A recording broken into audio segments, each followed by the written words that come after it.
Hello everyone, welcome back in my YouTube classes MS English classes. आज हम बात करेंगे बाबू नरेशन हम लोग पढ़ भी रहे थे। एक्सक्लेमेटरी सेंटेंस तक हमने पढ़ा, एक्सक्लेमेटरी सेंटेंस समाप्त हो गया। अब हमने कहा था कि जैसे ही आपका नरेशन समाप्त होगा, अब जो उसमें इंपॉर्टेंट टॉपिक है, जैसे जो एक्सेप्शन में आते हैं या जो कोई भी रूल्स का फॉलो नहीं करते, अपने से आ जाते हैं, आज हम उन चीजों को बात करेंगे ना कि हाँ ये चीज है तो हम कैसे बनाएंगे, इस प्रकार से सेंटेंस दिया हुआ है तो कैसे बनाएंगे, ये नया सेंटेंस है तो कैसे बनाएंगे। तो बात समझ में आई। तो आज हम बात करते हैं, सबसे पहला जो टॉपिक है आज हमारा नरेशन का, वोकेटिव केस का है। वोकेटिव केस क्या है, इसका प्रयोग कैसे करेंगे, सबसे पहला टॉपिक ये है। आइए आज हम देखते हैं जैसे वोकेटिव केस होगा कैसे। जैसे मान लो लिखा है ही सेड, ठीक है, सेंटेंस लिखा है he said comma inverted comma में लिख दिया गया he is a friend, FRIEND, उसके बाद comma he said comma inverted comma his friend comma, फिर कह रहा है कि he is reading the book, यही सेंटेंस लिखा। अब कह रहे हैं बाबू वोकेटिव केस हम बात कर रहे हैं। वोकेटिव केस होता क्या है, कैसे प्रयोग करेंगे। देखो वोकेटिव केस वो होता है जो रिपोर्टिंग वर्ब का ऑब्जेक्ट है, यदि उसे रिपोर्टेड स्पीच में एक कामा के अंदर यानी एक वर्ड में लिख दिया जाता है, उसे क्या कहते हैं, वोकेटिव केस कहते हैं। कहने का आशय ये है बाबू कि यदि रिपोर्टिंग वर्ब के ऑब्जेक्ट को एक वर्ड में रिपोर्टेड स्पीच में शुरू में या अंत में लिख दिया जाता है ऐसे कॉमा के अंदर, तो वह वोकेटिव केस कहलाता है। जैसे ही, अब जब हम इसको बनाएंगे तो यह हमारा रिपोर्टिंग वर्ब का आपका ऑब्जेक्ट है। जैसे कह रहा है कि he said his friend, he said वह कहा हिज फ्रेंड अपने मित्र से कि he is reading the book, वह भैया किताब पढ़ रहा है। तो यह ऐसा लग रहा है ना बाबू यह रिपोर्टिंग वर्ब का ऑब्जेक्ट है। और जब वोकेटिव केस रिपोर्टेड स्पीच में आ जाए, इनडायरेक्ट बनाते समय उसे रिपोर्टिंग वर्ब का क्या कर देते हैं, ऑब्जेक्ट बना देते हैं।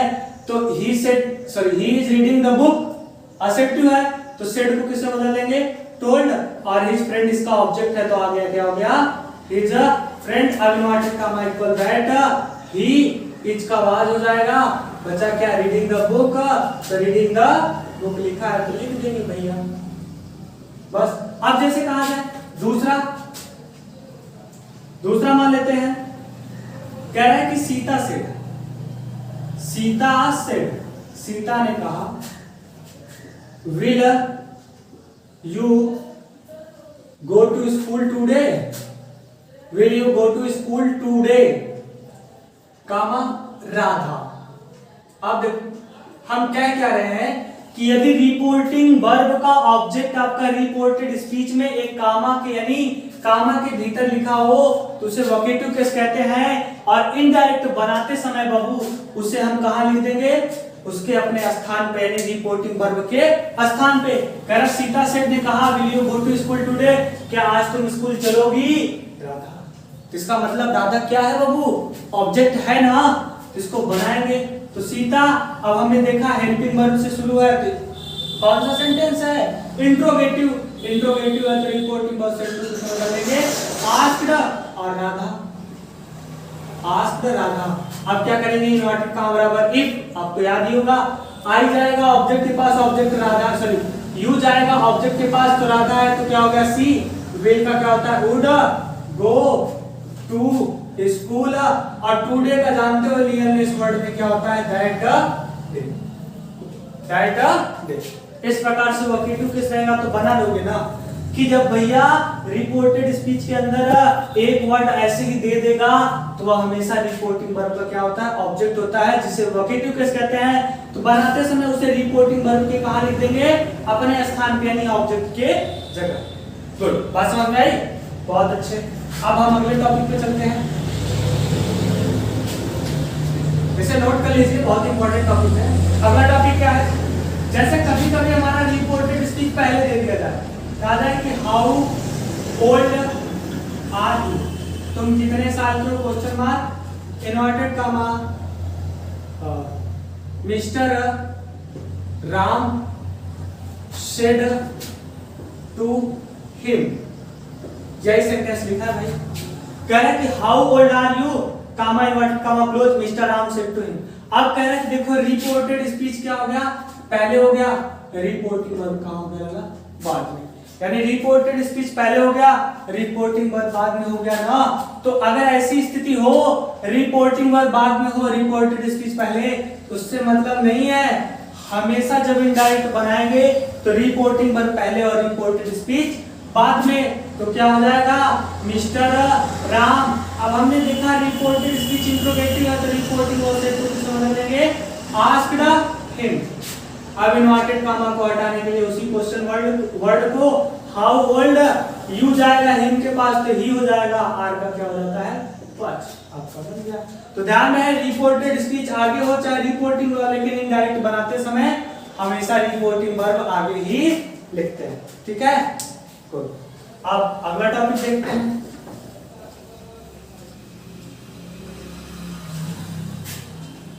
अगला टॉपिक ये है, कह रहे हैं जैसे राम शेड कामा इन्वर्टेड कॉमा मे आई कम इन सर। आप देखो कह रहे हैं कि यदि रिपोर्टेड स्पीच के अंदर आपका सर या मैडम आ जाए, यानी रिपोर्टेड स्पीच के अंदर बाबू सर या मैडम आ जाए, तो इनडायरेक्ट बनाते समय रिपोर्टिंग वर्ब के साथ सर या मैडम को हटाने के लिए क्या लगा देंगे, रिस्पेक्टफुली। तो भैया मे आई कम इन कौन सा सेंटेंस है, इंट्रोगेटिव, तो रिपोर्टिंग वर्ब से टू को आस्क्ड में बदला। और अगर सर या मैडम आ जाए इसको हटाने के लिए क्या लगा देंगे, रिस्पेक्टफुली। क्या हो गया, रिस्पेक्टफुली। यहां से सर या मैडम हट जाएगा। अब इन्वर्टेड कामा को हटाने के लिए इफ आई जाएगा राम के पास तो ही हो जाएगा, मे का माइट कम इन। बस हो गया।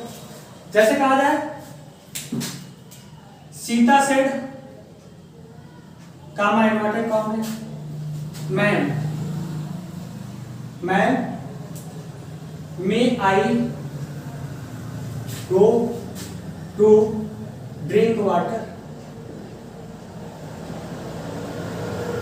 यही सेंटेंस लिखा है कि Sita said ma'am may I go to drink water, ma'am क्या मैं पानी पीने जा सकती हूँ।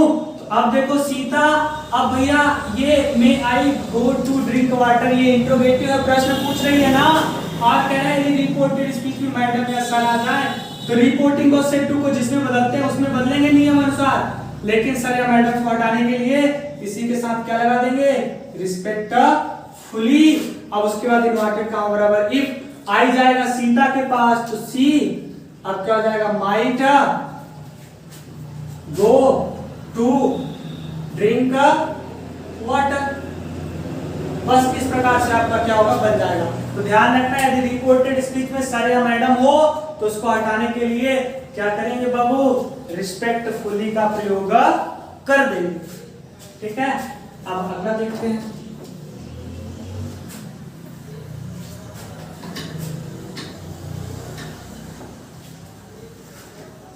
तो इस प्रकार से ये हमारे कुछ इंपॉर्टेंट टॉपिक है।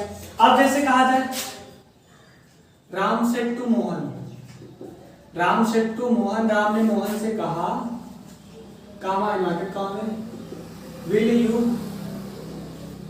गो टू मार्केट।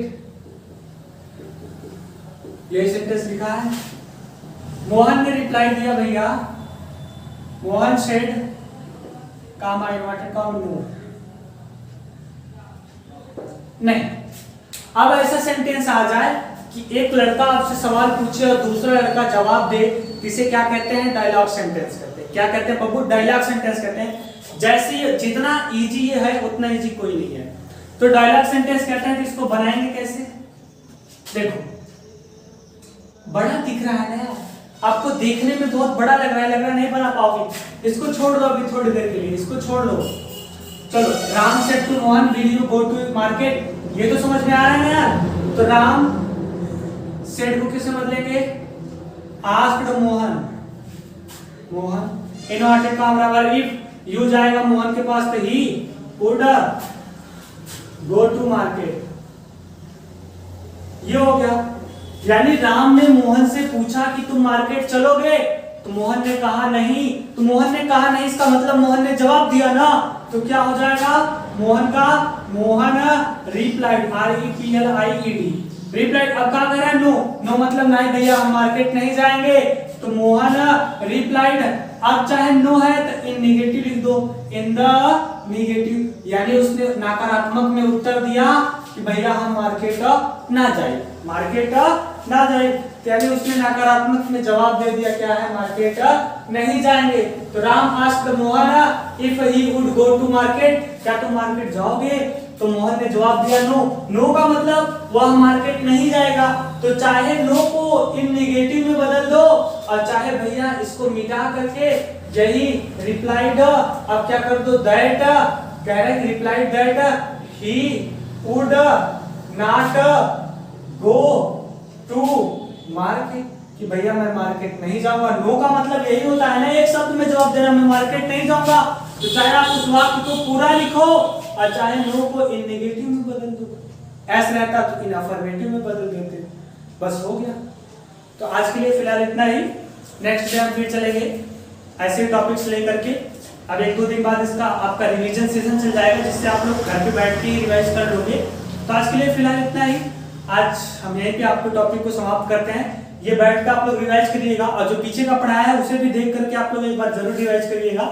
फिर नेक्स्ट डे मिलेंगे हम नेक्स्ट टॉपिक को लेकर के, तब तक के लिए